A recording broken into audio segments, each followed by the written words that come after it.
Moma yenhwe ne a edidi sui na yenhye no enso. Ebeboa yen akuapem twi no ma edimu. Mpempi obete no na okroponi ana okuapeni reka se yen akuapemfo yepe fufu ne abenkwan. Na eno na medwene ho a na mebisese so obi tumi de abetma baako yenkwan ana. Onimi nyina ya adwene se eye mme na woka bom de ye nkwan no. Se ne wohwe yi a yensesa yen ano na yenjai abe nkwan ka na mmom no yenka mmekwan. Eye mmekwan. Mmekwan.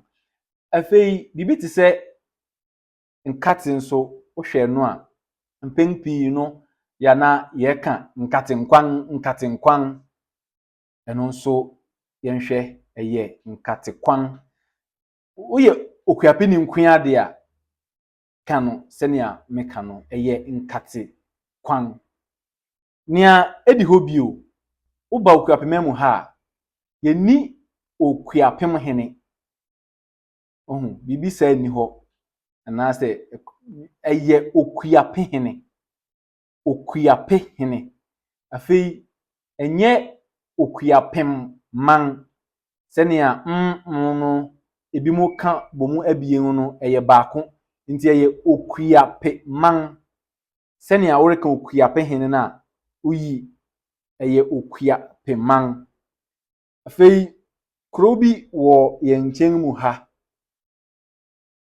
ya saying no amonochrome dabi eye odasanidi na minim obi a ode amono minim saa onipa no nemo minim amano enti se eye jamano kro dia na eye amanochrome